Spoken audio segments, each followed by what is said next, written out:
tiada henti sudahan, kasih setiamu Tuhan, selalu baru rahmat-Mu bagiku. Hari berganti hari, tetap kulihat kasih-Mu, tak pernah berakhir di hidupku. Tuhan Yesus baik, sungguh amat baik, untuk selama-lamanya. Tuhan Yesus baik. Ya, Shalom Bapak Ibu Saudara yang dikasih oleh Tuhan, Jemaat GPB Menara Kasih yang saat ini sedang beribadah di rumah masing-masing. Ya, selamat berjumpa kembali dengan saya, sekalipun perjumpaan kita kali ini masih perjumpaan lewat online, yaitu video renungan firman Tuhan hari ini ya. Itulah sebabnya biarlah ini tidak mengurangi gairah dan semangat kita untuk terus percaya kepada Tuhan bahwa dalam segala situasi dan keadaan apapun Tuhan izinkan pasti ada maksud dan rencana Tuhan di balik itu semua. Baik, itulah sebabnya sebelum kita akan membaca dan merenungkan akan kebenaran firman Tuhan hari ini, mari kita terlebih dahulu memohon pertolongan Tuhan di dalam doa agar apa yang kita baca dan kita renungkan kita dapat mengerti dan memahami dan pada akhirnya dapat melakukannya dalam kehidupan kita yang nyata dari hari ke hari. Mari kita berdoa. Bapa kami dalam kerajaan surga, Tuhan yang kami sembah di dalam nama Tuhan kami Yesus Kristus. Kami bersyukur dan berterima kasih kepada-Mu ya Tuhan atas pemeliharaan-Mu, atas berkat-Mu, atas kebaikan-Mu dalam kehidupan kami dari hari ke hari sampai pada saat hari ini ya Tuhan. Kami ada sebagaimana kami ada, kami percaya itu semua oleh karena anugerah-Mu, semua karena kasih karunia-Mu yang selalu dan senantiasa Engkau limpahkan dalam kehidupan kami dari hari ke hari ya Tuhan. Terima kasih buat kesempatan hari ini untuk kami dapat beribadah, dan di akhir daripada ibadah kami akan membaca dan merenungkan akan firman-Mu. Tuhan tolonglah kami, berilah kami kepekaan agar kami dapat mengerti, memahami firman-Mu, dan pada akhirnya kami mempercayainya, kami hidup di dalamnya dan menjadi berkat bagi kami semua ya Tuhan. Terpujilah Engkau Allah kami yang hidup, urapi hamba-Mu yang penuh dengan kekurangan dan keterbatasan ini, sembunyikan di belakang kaki salib-Mu dan urapilah setiap perkataan hamba sehingga menjadi berkat bagi kami semua, dan di atas segalanya biarkanlah nama-Mu dipuji dan ditinggikan melalui firman-Mu. Di dalam nama Tuhan kami Yesus Kristus, Sang Firman yang hidup dan yang kekal itu, kami berdoa dan bersyukur. Haleluya, amin. Baik saudara yang dikasih oleh Tuhan, pembacaan firman Tuhan kita hari ini terambil dari Efesus pasalnya yang kelima, ayatnya yang ke-15 sampai dengan ayatnya yang ke-21. Efesus, sekali lagi, Efesus pasalnya yang kelima, ayatnya yang ke-15 sampai dengan ayat yang ke-21. Ya, silakan Bapak Ibu Saudara buka Alkitab Saudara atau HP Saudara yang isinya Alkitab, dan saya akan bacakan dan silakan Saudara ikut membaca di dalam hati ya, ayat-ayat yang akan menjadi perenungan kita pada pagi hari ini. Sekali lagi Efesus pasal 5 ayatnya yang ke-15 sampai 21, demikian firman Tuhan. Karena itu perhatikanlah dengan saksama bagaimana kamu hidup. Janganlah seperti orang bebal, tetapi seperti orang arif, dan pergunakanlah waktu yang ada, karena hari-hari ini adalah jahat. Sebab itu janganlah kamu bodoh, tetapi usahakanlah supaya kamu mengerti kehendak Tuhan. Dan janganlah kamu mabuk oleh anggur, karena anggur menimbulkan hawa nafsu, tetapi hendaklah kamu penuh dengan Roh. Dan berkata-katalah seorang kepada yang lain dalam mazmur, kidung puji-pujian, dan nyanyian rohani. Bernyanyilah dan bersoraklah bagi Tuhan dengan segenap hati, Ucaplah syukur senantiasa atas segala sesuatu dalam nama Tuhan kita Yesus Kristus kepada Allah dan Bapa kita, dan rendahkanlah dirimu seorang kepada yang lain di dalam takut akan Kristus. Amin. Demikian jauh pembacaan firman Tuhan kita pada pagi hari ini. Berbahagialah setiap saudara dan saya yang selalu dan senantiasa memiliki kerinduan untuk haus belajar akan firman Tuhan, merenungkan firman Tuhan, dan pada akhirnya dapat melakukannya dalam kehidupan kita yang nyata dari hari ke hari. Saudara yang dikasihi oleh Tuhan, banyak orang yang berpendapat menghadapi situasi sekarang ini yang sudah hampir 3 atau 4 bulan, ya, pandemi virus corona yang mewabah di seluruh dunia. Dan kita mendengar banyak komentar bahwa mungkinkah ini adalah tanda-tanda di mana ya Yesus akan datang kembali kali yang kedua, atau tanda-tanda akhir daripada zaman ini. Saudara yang dikasihi oleh Tuhan, ya, kita tidak tahu apakah ini merupakan waktu di mana kedatangan Kristus yang kedua kalinya, ya, untuk bagi gerejanya untuk menjemput saudara dan saya, ya, sale-salenya seperti yang Alkitab katakan. Pastinya kita tidak tahu. Tetapi kalau kita bicara soal tanda-tandanya, mungkin saja itu merupakan pertanda di mana ya tanda kedatangan Yesus Kristus itu sudah semakin dekat bagi setiap orang yang percaya kepadanya. Nah, itulah sebabnya Bapak Ibu Saudara yang dikasihi oleh Tuhan, ya, nats yang barusan kita baca pada pagi hari ini menolong kita untuk dapat kita memahami bagaimana kita harus mempergunakan, ya, setiap kesempatan, setiap waktu yang masih ada, yang Tuhan masih berikan bagi kita di tengah-tengah dunia ini untuk kita menjalani kehidupan ini. Apa yang harus menjadi fokus kehidupan kita? Apa yang harus menjadi prioritas di dalam kehidupan kita? Kalau kita memperhatikan konteks dari pembacaan kita dalam Efesus pasal yang kelima, ayat yang ke-15 sampai dengan ayat yang 21 ini, Bapak Ibu Saudara yang dikasihi oleh Tuhan. Judul perikopnya, kalau kita memperhatikan dari ayat pertama, ya, ayat yang kita tidak baca yang merupakan rangkaian dari cerita ini, judul perikopnya adalah hidup sebagai anak-anak terang. Ya, ini tentunya merupakan tulisan Rasul Paulus kepada jemaat di Efesus, ya, yang dia rindu supaya jemaat di Efesus itu hidup sesuai dengan identitas mereka di dalam Kristus Yesus yang telah diperbaharui. Mereka sudah menjadi manusia yang baru, dan itulah yang menjadi identitas mereka di dalam Kristus ketika mereka percaya kepada Tuhan Yesus.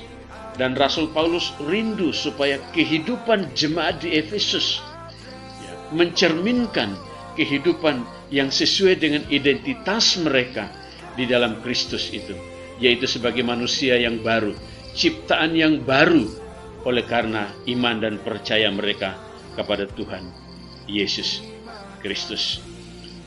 Dan tentunya Bapak Ibu Saudara yang dikasihi oleh Tuhan, ayat-ayat ini tidak saja ditulis khusus untuk jemaat di Efesus, tetapi juga tentunya ini juga ditulis buat saudara dan saya yang hari ini sedang membaca dan merenungkan ayat-ayat ini, supaya kita juga yang sama seperti jemaat di Efesus yang telah memiliki identitas yang baru di dalam Kristus, yang sebagai manusia yang telah diperbaharui di dalam Kristus. Ya, tentunya Tuhan rindu, ya, kita menjalani kehidupan ini sesuai dengan identitas kita yang baru di dalam Kristus, yaitu hidup sebagai anak-anak terang di dalam dunia ini. Apa yang menjadikan kita harus hidup sebagai anak-anak terang di tengah-tengah dunia ini. Saudara yang dikasihi oleh Tuhan, kita tahu bahwa orang Kristen, orang percaya diibaratkan seperti sebuah lilin yang sedang menyala di tengah-tengah kegelapan. Dunia ini penuh dengan kegelapan. Dunia ini diliputi dengan kegelapan oleh karena dosa dan kejahatan yang ada di dalamnya. Dan orang-orang Kristen, orang-orang yang percaya kepada Tuhan Yesus, ibaratkan lilin-lilin kecil itu yang menyala di tengah-tengah kegelapan dunia ini untuk menerangi dunia ini supaya orang dapat menemukan jalan dalam kehidupan mereka, yaitu jalan keselamatan di dalam Kristus Yesus itu sendiri. Itulah sebabnya Bapak Ibu Saudara yang dikasihi oleh Tuhan, Tuhan Yesus waktu dia datang ke dalam dunia mengajar murid-muridnya, dia mengajarkan kepada murid-muridnya di dalam Injil Matius pasal 5 ayat 14 sampai dengan 16. Dia berkata, "Kamu adalah terang dunia. Demikianlah hendaknya terangmu bercahaya di depan orang, supaya mereka melihat perbuatanmu yang baik dan memuliakan Bapamu di surga." Yesus berkata kepada murid-muridnya, "Kamu yang percaya kepadaku, yang adalah muridku, kamu itu adalah terang dunia." Dan dia berkata, "Biarlah, demikianlah hendaknya, atau biarlah terangmu itu bercahaya di depan orang, supaya mereka melihat perbuatanmu yang baik dan memuliakan Bapamu di surga." Itulah sebabnya Bapak Ibu Saudara yang dikasihi oleh Tuhan, kita sebagai pengikut Kristus, mau tidak mau kita dituntut juga seperti apa yang diperintahkan Tuhan kepada murid-muridnya dalam Injil Matius pasal yang kelima ayat 14 sampai 16 yang barusan kita baca. Kita juga dituntut untuk selama kita hidup di dalam dunia ini, kita harus menjadi terang bagi dunia ini, di mana kita hidup dan masih menjalani kehidupan. Pertanyaannya sekarang adalah, bagaimana caranya? Hidup yang seperti apa yang mencerminkan kehidupan sebagai anak-anak terang di tengah-tengah dunia ini? Kalau kita memperhatikan dari ayat-ayat yang barusan kita baca tadi Bapak Ibu Saudara, yang mulai dari ayat yang ke-15 sampai dengan ayat 21 dalam Efesus pasal yang kelima, ayat ke-15 sampai dengan ayat yang ke-21, maka ada 3 prinsip kebenaran yang diajarkan oleh firman Tuhan pagi hari ini.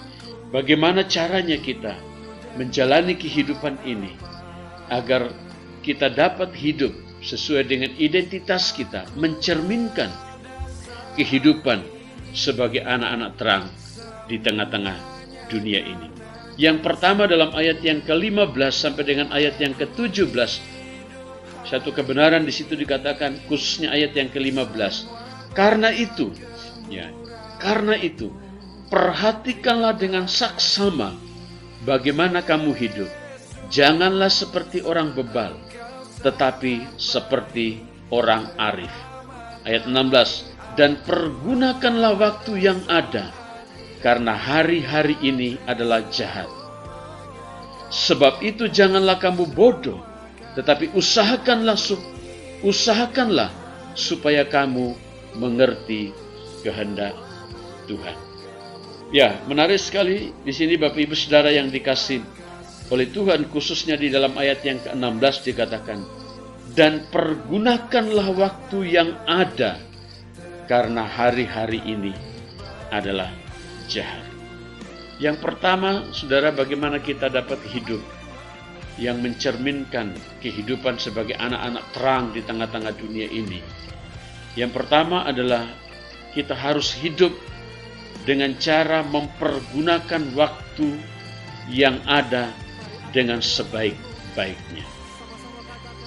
mempergunakan waktu yang masih ada, yang Tuhan masih berikan, atau kesempatan yang masih Tuhan karuniakan kepada kita, semaksimal mungkin, sebaik-baiknya. Sebaik-baiknya di sini tentunya artinya sesuai dengan apa yang Tuhan kehendaki di dalam kehidupan saudara dan saya. Bukan semata-mata sesuai dengan apa yang kita inginkan, yang kita kehendaki di dalam kehidupan saudara dan saya.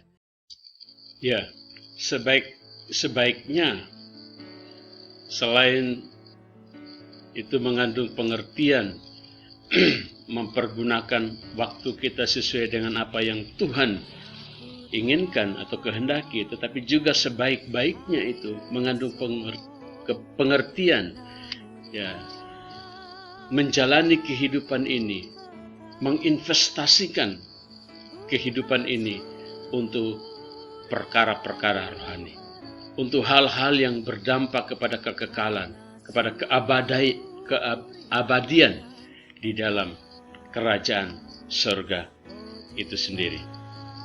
Ya, menarik di sini Bapak Ibu Saudara yang dikasih oleh Tuhan, kenapa dikatakan mempergunakan waktu? Pergunakanlah waktu yang ada. Ya, pergunakanlah waktu yang ada. Ya. Karena hari-hari ini adalah jahat. Apa maksudnya Bapak Ibu Saudara yang dikasih oleh Tuhan? Karena hari-hari ini adalah jahat. Artinya Bapak Ibu Saudara yang dikasih oleh Tuhan bahwa Rasul Paulus mau mengajarkan kepada jemaat di Efesus ya, supaya mereka mengerti bahwa dunia yang kita tinggali sekarang ini, yang kita diami sekarang ini, semakin hari bukannya akan semakin lebih baik, tetapi semakin hari akan semakin jahat. Ya. Semakin hari akan semakin menuju kepada kebinasaan dunia ini. Sekalipun banyak cara dan upaya manusia dengan kecanggihan ilmu pengetahuan dan teknologi yang dimiliki oleh manusia untuk mencoba membuat tatanan kehidupan dunia ini semakin hari semakin baik.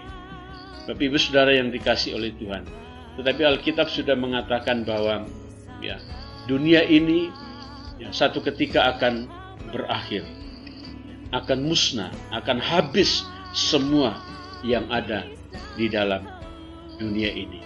Dan itulah sebabnya Bapak Ibu Saudara yang dikasih oleh Tuhan, Rasul Paulus mengingatkan kepada kita, firman Tuhan mengingatkan kepada kita hari ini, bahwa dunia ini dari hari ke hari bukannya semakin tambah baik, tetapi semakin tambah jahat. Itulah sebabnya saudara yang dikasih oleh Tuhan, kenapa ini berita ini justru menjadi penghiburan bagi kita, bukan sesuatu yang menakutkan bagi kita tentunya. Menjadi sesuatu penghiburan bagi kita karena apa? Karena kita tahu, kita sadar bahwa rumah kita yang sesungguhnya bukanlah di dunia ini, tetapi rumah kita yang sesungguhnya telah disediakan Allah Bapa di surga. Ketika kita meninggalkan dunia ini, di dalam kerajaannya bersama-sama Dia di keabadian, yaitu di dalam kehidupan yang kekal di dalam surga itu. Tanggal 21 kemarin kita memperingati hari kenaikan Tuhan Yesus ke surga. Dan salah satu makna yang paling utama di dalam peristiwa kenaikan Tuhan Yesus di dalam surga adalah tidak lain tidak bukan, Yesus pernah berkata bahwa aku akan pergi ke sana dan menyediakan tempat bagimu, supaya di mana aku berada, kamu pun berada. Aku akan pergi ke sana. Yesus ke sana itu yang dimaksudkan ke dalam kerajaan surga. Yesus sekarang ada di dalam kerajaan surga. Dia menyediakan tempat bagi setiap orang yang percaya. kepadanya. Itulah sebabnya Bapak Ibu Saudara yang dikasihi oleh Tuhan, mari kita menginvestasikan banyak waktu kita, banyak tenaga kita, banyak pikiran kita, bahkan banyak harta kita sekalipun yang kita punya untuk perkara-perkara yang berhubungan dengan kerajaan surga itu. Bukan semata-mata perkara-perkara yang ada di dalam dunia ini. Saya tidak berkata kepada saudara bahwa kita tidak membutuhkan segala sesuatu yang kita perlukan di dalam dunia ini. Kita tidak boleh berinvestasi selama kita hidup dalam dunia untuk kebutuhan kita selama kita hidup di dalam dunia ini. Tidak, sama sekali tidak. Tapi yang saya maksudkan Bapak Ibu Saudara yang dikasihi oleh Tuhan, prioritasnya itu, yang paling utama, yang paling penting itu, haruslah sebagai orang yang percaya, haruslah kepada perkara-perkara yang bersifat kekekalan, yaitu perkara-perkara surga itu. Karena itulah yang nilainya tidak akan pernah hilang kalau kita menginvestasikan itu. Tapi kalau kita banyak menginvestasikan hal-hal yang kita butuhkan di dalam dunia ini, saudara yang dikasihi oleh Tuhan, sebagaimana Yesus berkata bahwa janganlah kamu mengumpulkan harta di dunia. Di dunia banyak karat dan lengatnya akan memakannya. Tetapi kumpulkanlah hartamu di surga, sebab di surga sana tidak ada karat, tidak dapat merusaknya, dan lengat tidak dapat merusaknya juga. Jadi itulah sebabnya saudara yang dikasihi oleh Tuhan, itulah makna dari apa yang dikatakan oleh firman Tuhan pagi hari ini. Karena itu perhatikanlah dengan saksama bagaimana kamu hidup. Janganlah seperti orang bebal, tetapi seperti orang arif, dan pergunakanlah waktu yang ada, karena hari-hari ini jahat. Cara hidup yang sesuai dengan identitas kita sebagai anak-anak Tuhan, yang mencerminkan sebagai kehidupan anak-anak terang di tengah-tangah dunia ini. Yang pertama, hidup yang selalu dan senantiasa mempergunakan waktu yang ada dengan sebaik-baiknya. Lalu yang kedua, Bapak Ibu Saudara yang dikasihi oleh Tuhan, yang kedua dalam ayatnya yang ke-18 sampai dengan ayatnya yang ke-19. Ayat 18 sampai dengan ayat yang ke-19 dikatakan, dan janganlah kamu mabuk oleh anggur, karena anggur menimbulkan hawa nafsu, tetapi hendaklah kamu penuh dengan roh, dan berkata-katalah seorang kepada yang lain dalam mazmur, kidung, puji-pujian, dan nyanyian rohani. Bernyanyilah dan bersoraklah bagi Tuhan dengan segenap hati. Yang kedua, Bapak Ibu Saudara, cara hidup sebagai anak-anak terang di tengah-tengah dunia ini yang harus kita miliki selama kita hidup dalam dunia. Selain kita harus belajar mempergunakan waktu yang sebaik-baiknya, tetapi juga kita harus hidup di bawah pimpinan Roh Kudus. Kita harus hidup di bawah pimpinan Roh, atau membiarkan hidup kita dipimpin oleh Roh Kudus. Saudara, orang yang hidupnya dipimpin oleh Roh Kudus akan menghasilkan buah-buah roh. Dia akan menghasilkan buah-buah roh. Kalau Roh Kudus ada di dalam diri kita dan hidup kita dikendalikan, dipimpin oleh Roh Kudus, maka hidup kita akan menghasilkan buah-buah daripada Roh Kudus itu. Dan salah satu buah-buah dari roh itu disebutkan di situ adalah sukacita. Ayatnya yang ke-18 ayatnya yang ke-18 dan ke-19. Ayat yang 15. Dan berkata-katalah seorang kepada yang lain dalam mazmur, kidung, puji-pujian, dan nyanyian rohani. Bernyanyilah dan bersoraklah bagi Tuhan dengan segenap hati. Kata bersoraklah di situ itu mengandung pengertian, itu bersukacita, ya, bersoraklah di situ. Jadi orang yang bersorak, sorai itu adalah orang yang penuh, yang dipenuhi dengan rasa sukacita yang begitu besar sehingga dia bersorak-sorai. Ya. Itu salah satu saja, saudara yang dikasih oleh Tuhan. Tanda orang yang dipimpin oleh Roh Kudus. Ya. Hidupnya yang dikendalikan oleh Roh Kudus.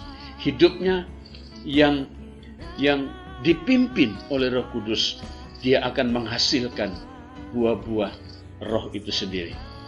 Kalau saudara mau tahu lengkapnya buah-buah Roh itu, ada di dalam Galatia 5 pasal yang ke-22. Di situ dikatakan, tetapi buah-buah Roh adalah, yang lengkap ini, adalah kasih, sukacita, damai sejahtera, kesabaran, kemurahan, kebaikan, kesetiaan, kelemah lembutan, dan penguasaan diri. Itulah buah-buah Roh yang lengkap, yang menurut firman Tuhan. Jadi, dengan kata lain, Bapak Ibu Saudara yang dikasih oleh Tuhan, orang yang hidupnya selalu dan senantiasa dipimpin oleh Roh, ya, dia akan memiliki kasih. Hidupnya itu diwarnai dengan kasih, bukan diwarnai dengan kebencian. Hidupnya itu penuh dengan sukacita, ya, bukan hidup yang selalu penuh dengan kemalangan. Lalu yang berikutnya, orang yang dipimpin oleh Roh, hidupnya penuh dengan damai sejahtera. Ya, damai sejahtera.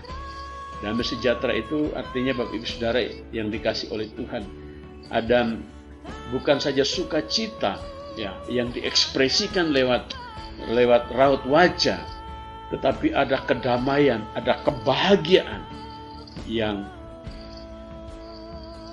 begitu dalam di dalam kehidupan setiap orang yang percaya kepada Tuhan Yesus Kristus. Orang yang dipimpin oleh Roh Kudus itu. Lalu ada kesabaran, ya, sabar, ada kemurahan, ada kebaikan, ada kesetiaan, ada kelemah lembutan, dan yang terakhir ada penguasaan diri. Menguasai diri dalam segala hal, dalam segala keadaan, apapun yang Tuhan izinkan terjadi di dalam kehidupan saudara dan saya. Ayat 18, Bapak Ibu Saudara yang dikasih oleh Tuhan, menarik di situ, ayat yang ke-15, ayat yang ke-19, itu dikontraskan dengan ayatnya yang ke-18. Ayat 18 berkata, dan janganlah. Ini kata jangan itu berarti kontrasnya. Kalau tadi hiduplah, ya, hidup yang dipimpin oleh Roh itu adalah salah satunya adalah hidup yang penuh dengan sukacita, yang dihasilkan oleh Roh Kudus. Tetapi ayat 18 itu kebalikan daripada hidup yang tidak dipimpin oleh Roh Kudus, atau yang tidak dikendalikan oleh Roh Kudus, tetapi dikendalikan oleh hal yang lain. Apa itu? Ayat yang ke-18, dan janganlah kamu mabuk oleh anggur, karena anggur menimbulkan hawa nafsu, tetapi hendaklah kamu penuh dengan Roh. Ya. Jadi saudara yang dikasih oleh Tuhan, jadi mabuk oleh anggur itu adalah gambaran daripada kehidupan yang yang berfokus kepada apa yang menjadi kenikmatan dunia ini. Ya, apa yang menjadi kenikmatan, ya, dunia ini. Dan itulah sebabnya ada banyak orang yang memberikan hidupnya untuk dikendalikan oleh apa yang menjadi, ya, kenikmatan dunia ini. Yang salah satunya di situ adalah mabuk oleh anggur. Ya. Saudara tentu tahu apa artinya mabuk oleh anggur itu sendiri. Mabuk oleh anggur itu sendiri adalah perbuatan yang tidak disukai oleh Tuhan. Perbuatan yang melanggar identitas kita sebagai anak-anak terang selama kita hidup di dalam dunia ini. Karena orang yang mabuk oleh anggur, dia akan bicara semau hatinya, sesuka hatinya, karena dikendalikan oleh alkohol yang ada di dalam anggur itu sendiri.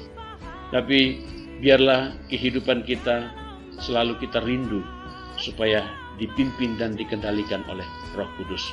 Karena kalau hidup kita dipimpin dan dikendalikan oleh Roh Kudus, maka hidup kita akan menghasilkan buah-buah roh, yaitu kasih, sukacita, damai sejahtera, kesabaran, kemurahan, kebaikan, kesetiaan, kelemah lembutan, dan penguasaan diri. Ya, lalu yang ketiga hidup yang sesuai dengan identitas sebagai anak-anak terang adalah dalam ayatnya yang ke-20 sampai dengan ayat yang ke-21. Di situ dikatakan, ucaplah syukur senantiasa atas segala sesuatu dalam nama Tuhan kita Yesus Kristus kepada Allah dan Bapa kita, dan rendahkanlah dirimu seorang kepada yang lain di dalam takut akan Kristus. Ya, saya garis bawahi di situ frase yang terakhir itu, takut akan Kristus.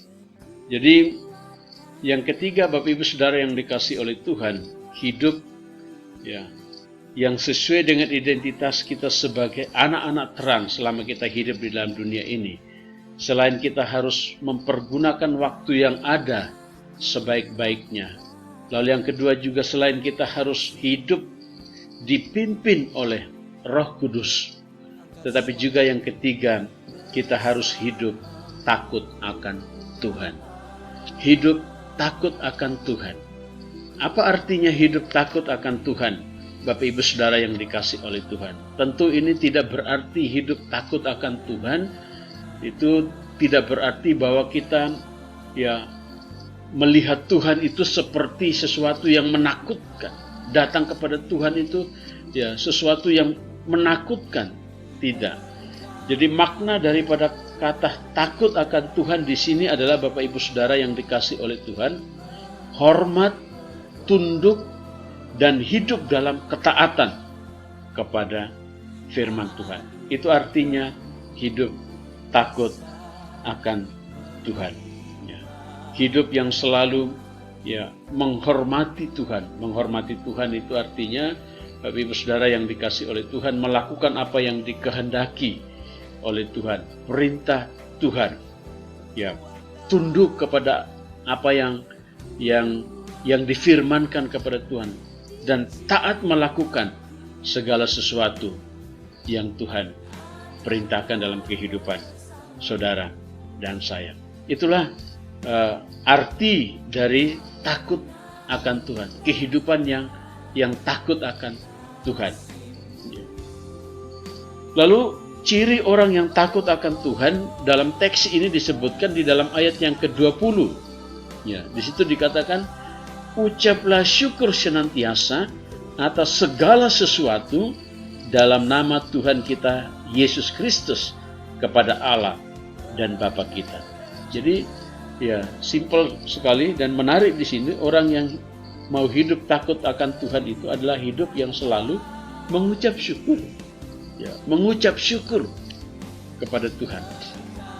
Ketika kita mengucap syukur itu artinya bahwa kita percaya bahwa segala sesuatu yang terjadi dalam kehidupan kita ada dalam kedaulatan Tuhan. Tuhan berdaulat atas kehidupan kita. Kita tunduk kepadanya, kita hormat kepadanya, kita taat kepadanya. Dan itulah sebabnya kita mensyukuri segala sesuatu yang Tuhan perbuat di dalam kehidupan saudara dan saya. Sekalipun ada hal-hal yang kita tidak mengerti saat ini, sekalipun ada banyak hal yang mungkin masih dalam tanda tanya dalam kehidupan kita. Kenapa? Kenapa dan kenapa? Tetapi kalau hidup kita takut akan Tuhan dan kita percaya bahwa Tuhan yang mampu melakukan apa saja yang Dia kehendaki, seperti yang firman-Nya di dalam Roma pasal 8 ayat 28. Kita tahu sekarang Allah turut bekerja dalam segala sesuatu untuk mendatangkan kebaikan bagi setiap orang yang mengasihi Dia. Tuhan bekerja dalam segala sesuatu untuk apa? Untuk mendatangkan kebaikan bagi setiap orang yang mengasihi Dia. mungkin kebaikan yang dirancang Tuhan, ya saat ini kita tidak dapat melihat ya kebaikan itu. Tapi percayalah satu ketika nanti kita akan mengerti bahwa semua yang dirancang Tuhan, semua yang dibuat Tuhan, semua yang dilakukan Tuhan dalam kehidupan kita, ya, adalah untuk kebaikan kita. Dia merancangkan sesuatu yang baik di dalam kehidupan saudara dan saya. Dan tugas kita, karena kita percaya, kita tahu Tuhan merancangkan hal-hal yang baik dalam kehidupan kita, ya kita harus mengucap syukur kepada Tuhan atas segala sesuatu yang Tuhan izinkan terjadi dalam kehidupan saudara dan saya. Sekalipun pada saat ini dalam masa-masa yang susah, yang sulit, ya mungkin kita secara manusia sulit untuk mengucap syukur kepada Tuhan. Itu terjadi kalau kita melihat segala situasi dan keadaan yang terjadi di sekitar kita hanya dengan mata jasmani kita. Tetapi orang yang mampu melihat segala sesuatu dengan mata iman, dengan mata rohani, maka dia dapat melihat karya Tuhan yang agung dan yang besar di balik semua peristiwa ini.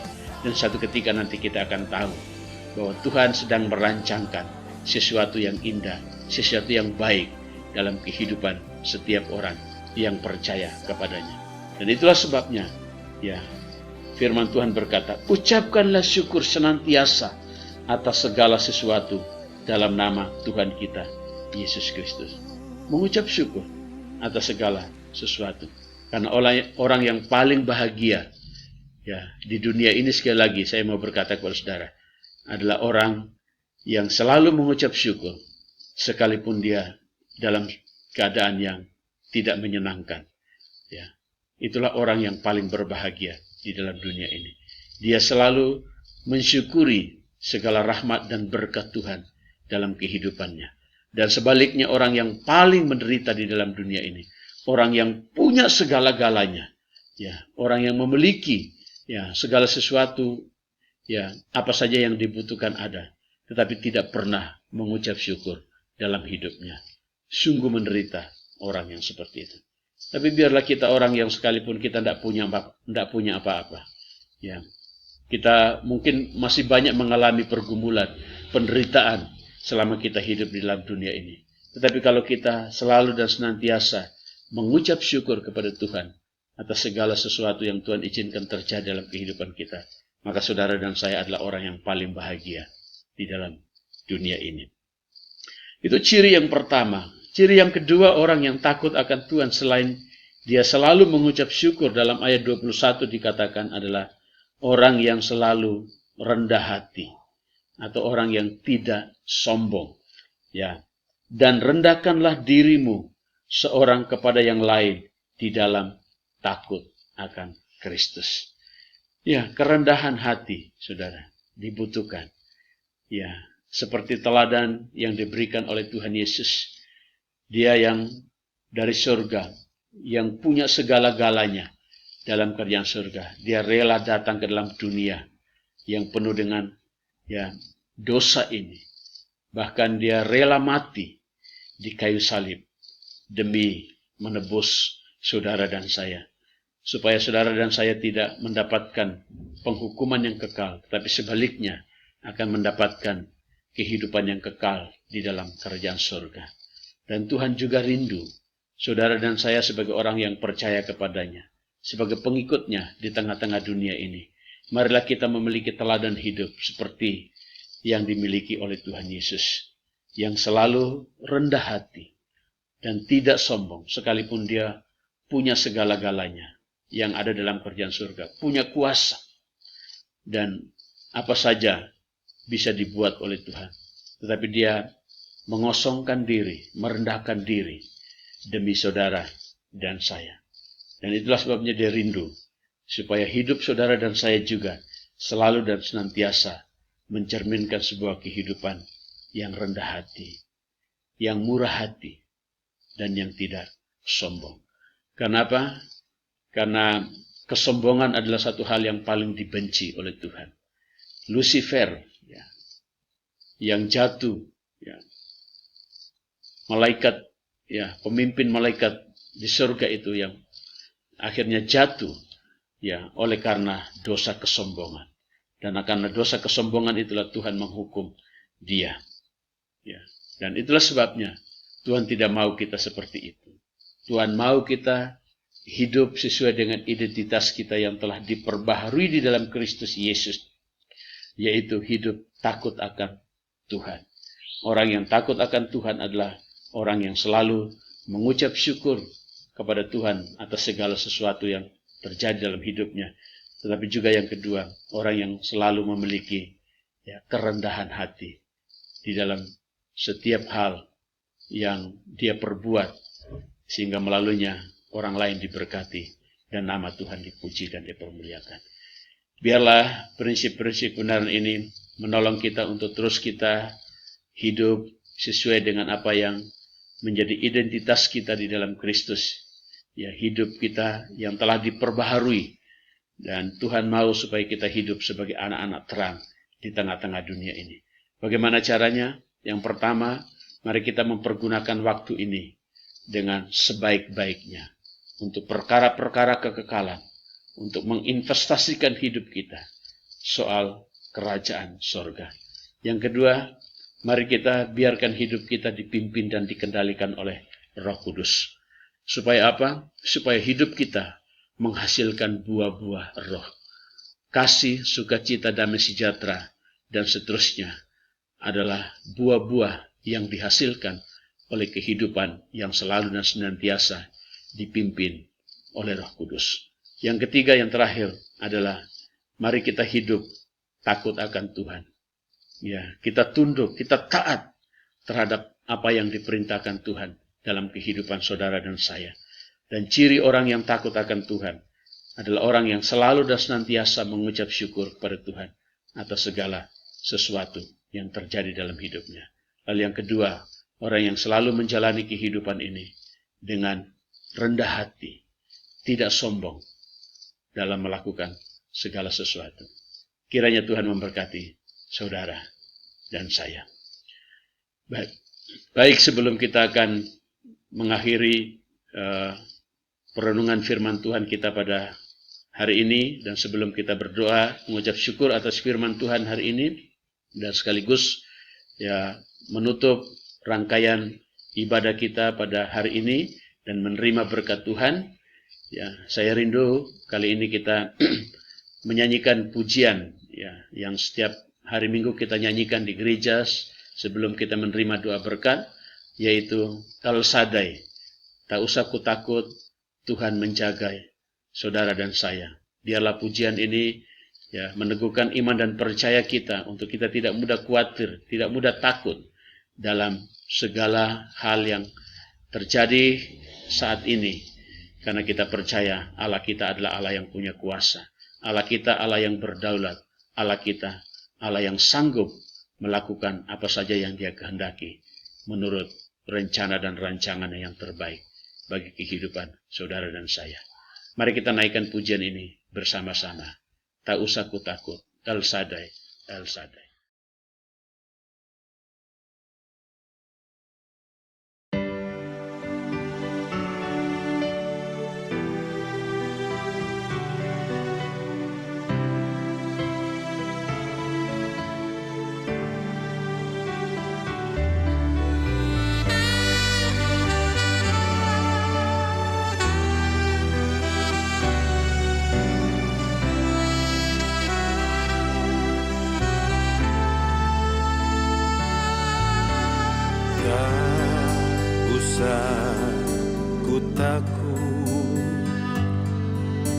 Allah menjagaku, tak usah ku bimbang. Yesus peliharaku, tak usah ku susah. Roh Kudus hiburku, tak usah ku cemas. Dia memberkatiku,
Tak usah ku takut, Allah menjagaku. Tak usah ku bimbang, Yesus peliharaku. Tak usah ku susah, Roh Kudus hiburku. Tak usah ku cemas, Dia memberkatiku.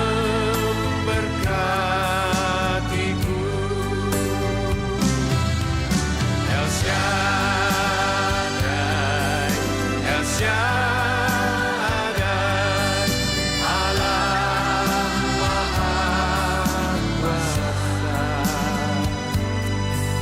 Dia besar, Dia besar, El Shaddai mulia.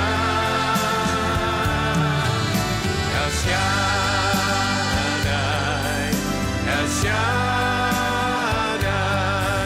Allah Maha Kuasa. Berkat-Nya melimpah, El Shaddai, El Shaddai, El Shaddai, Allah Maha Kuasa. Dia besar, Dia besar, El Shaddai mulia. El Shaddai, El Shaddai, Allah Maha Kuasa. Berkat-Nya melimpah, El Shaddai, El Shaddai.